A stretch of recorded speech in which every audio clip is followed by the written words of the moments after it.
Praise the lord. తండ్రి అయిన దేవునికి స్తుతి కలుగును గాక. ఈ వాగ్దానాన్ని స్వీకరిస్తున్న మీకు సమాధానం కలుగును గాక. షలోమ్. ప్రియులారా, దేవుడు ఏం మాట్లాడుతున్నాడు అంటే, ఈరోజు దేవుడు మీకు ఇస్తున్న వాగ్దానం తెస్సలోనికలకు రాసిన పత్రిక, మొదటి తెస్సలోనికలకు రాసిన పత్రిక 5వ అధ్యాయము 15వ వాక్యంలో నేను చదువుతున్నాను, మీరు వినండి. 5వ లైన్, ఎల్లప్పుడూ సంతోషముగా ఉండుడి అని మాట్లాడుతున్నాడు. ఎల్లప్పుడూ సంతోషంగా ఉండండి అంటే, ఒకవేళ ఈరోజు నువ్వు శ్రమలో ఉన్నావేమో, ఈరోజు బాధలో ఉన్నావేమో, ఈరోజు కష్టాలలో ఉన్నావేమో, అనేకమైన ఆర్థిక ఇబ్బందులు, శరీర బలహీనతలు, కుటుంబ సమస్యలు నిన్ను కృంగదీస్తూ ఉన్నాయేమో. నాకు సంతోషం ఏది, నాకు సమాధానం ఏది, ఎందుకో ఈ జీవితం, ఏమిటో ఈ బ్రతుకు అని నువ్వు అనుకుంటున్నావేమో. ప్రభు అంటున్నాడు, ఆయన మీకు సమీపంగా ఉన్నాడంట. ఆయన మీరు పిలిస్తే పలికి అంత దగ్గర ఉన్నాడట. అందుకని అంటున్నాడు, చాలా స్పష్టంగా చెప్తూ ఉన్నాడు, సంతోషముగా ఉండుడి, ఎడతెగక ప్రార్థన చేయుడి అంటున్నాడు. అంటే సమయం పోగొట్టుకోకుండా ప్రార్థనా జీవితాన్ని కలిగి ఉండమని ప్రభు మాట్లాడుతున్నాడు. ఆ ప్రియమైన దేవుని బిడ్డ, ఈరోజు వాక్యాన్ని వింటున్న ప్రియమైన దేవుని కుమారుడా, కుమార్తె, ప్రభువు మిమ్మల్ని చూస్తూ ఉన్నాడు. ప్రభువు మిమ్మల్ని విడిచిపెట్టలేదు, ప్రభు మిమ్మల్ని మర్చిపోలేదు.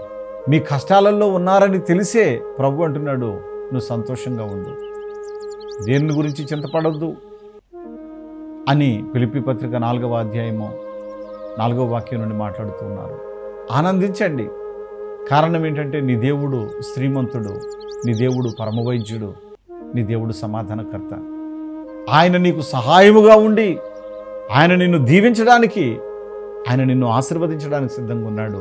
కాబట్టి ఆనందించండి, ఎల్లప్పుడూ సంతోషంగా ఉండమంటున్నాడు. కాబట్టి మన సంతోషం ఎవరిని బట్టి ఉండాలి? ప్రభువుని బట్టే ఉండాలి.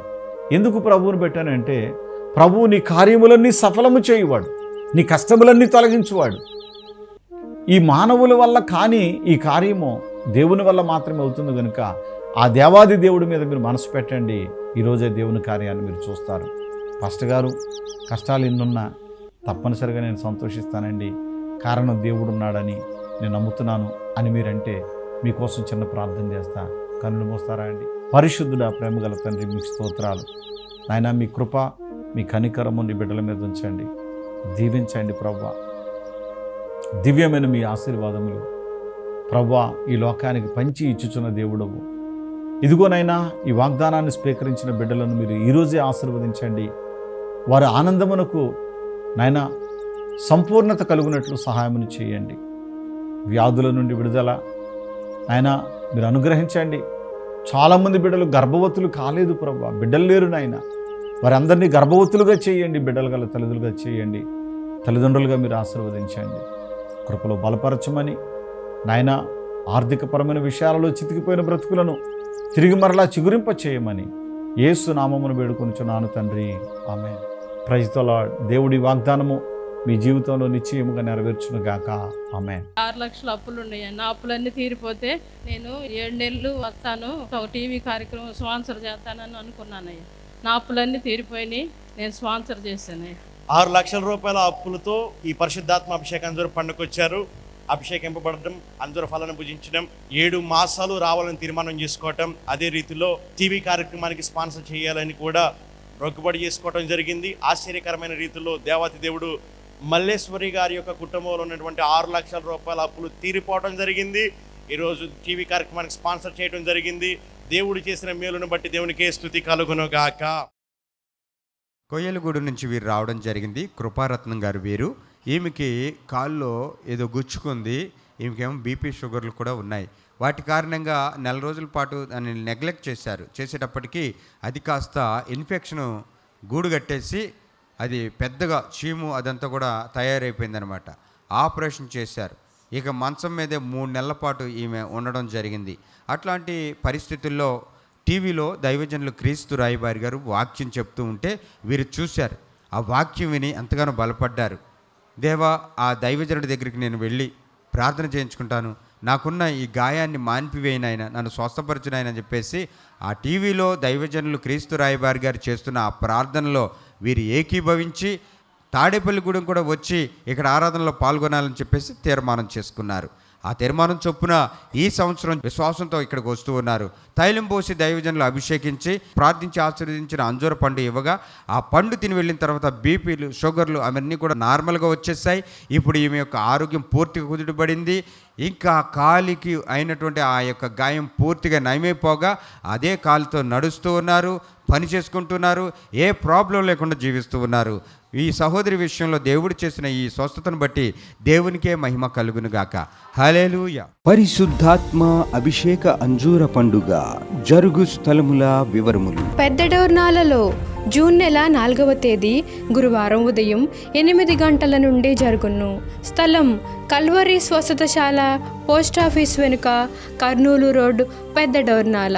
రేపల్లెలో జూన్ నెల 4వ తేదీ గురువారం ఉదయం 8 గంటల నుండి జరుగును. స్థలం Veeravalli Kotaiah function hall, Uppudi road, Bapatla జిల్లా, రేపల్లె. ఒంగోలులో జూన్ నెల 8వ తేదీ సోమవారం ఉదయం 8 గంటల నుండి జరుగును. స్థలం కాపు కళ్యాణ మండపం, బస్టాండు దగ్గర, ఒంగోలు. నెల్లూరులో జూన్ నెల 9వ తేదీ మంగళవారం ఉదయం 8 గంటల నుండి జరుగును. స్థలం జిపిఆర్ గ్రాండ్, ముత్తుకూరు గేటు దగ్గర, మినీ బైపాస్ రోడ్, నెల్లూరు. నంద్యాలలో జూన్ నెల 10వ తేదీ బుధవారం ఉదయం 8 గంటల నుండి జరుగును. స్థలం JK function hall, Saleem Nagar, municipal office దగ్గర, నంద్యాల. కర్నూలులో జూన్ నెల 11వ తేదీ గురువారం ఉదయం 8 గంటల నుండి జరుగును. స్థలం YMCA గ్రౌండ్, రాజ్ థియేటర్ ఎదురుగా, RS రోడ్, కర్నూలు. అడ్డాడలో జూన్ నెల 14వ తేదీ ఆదివారం ఉదయం 9 గంటల నుండి జరుగును. స్థలం సిలువ మిషన్ స్వస్థతశాల, గుడివాడ పామర్రు మధ్యలో, అడ్డాడ. తాడేపల్లిగూడెంలో జూన్ నెల 15వ తేదీ సోమవారం ఉదయం 8 గంటల నుండి జరుగును. స్థలం Renuka function hall, flyover bridge ఎదురుగా, కొండయ్య చెరువు రోడ్, కడగట్ల, తాడేపల్లిగూడెం. వైజాగ్ లో జూన్ నెల 16వ తేదీ మంగళవారం ఉదయం 8 గంటల నుండి జరుగును. స్థలం సుబ్బలక్ష్మి కళ్యాణ మండపం, శ్రీకన్య థియేటర్ ఎదురుగా, railway new colony, Subbalakshmi Nagar. వినికొండలో జూన్ నెల 16వ తేదీ మంగళవారం ఉదయం 8 గంటల నుండి జరుగును. స్థలం గంగినేని గార్డెన్స్, నర్సరావుపేట రోడ్, పల్నాడు జిల్లా. కాకినాడలో జూన్ నెల 17వ తేదీ బుధవారం ఉదయం 8 గంటల నుండి జరుగును. స్థలం universal community hall, Gandhinagar, Mohammed Ali street, Kakinada. మాచర్లలో జూన్ నెల 17వ తేదీ బుధవారం ఉదయం 8 గంటల నుండి జరుగును. స్థలం మానుకొండ కళ్యాణ మండపం, మున్సిపల్ ఆఫీస్ దగ్గర, మాచర్ల, పల్నాడు జిల్లా. ఆదోనిలో జూన్ నెల 18వ తేదీ గురువారం ఉదయం 8 గంటల నుండి జరుగును. స్థలం international function hall, 2 town police station ప్రక్క రోడ్, SKD కాలనీ, ఆదోని. గుంటూరులో జూన్ నెల 21వ తేదీ ఆదివారం మధ్యాహ్నం 3 గంటల నుండి జరుగును.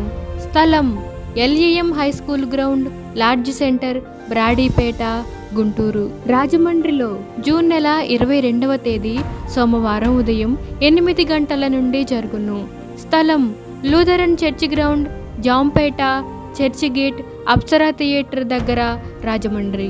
అనంతపురంలో జూన్ నెల 22వ తేదీ సోమవారం ఉదయం 8 గంటల నుండి జరుగును.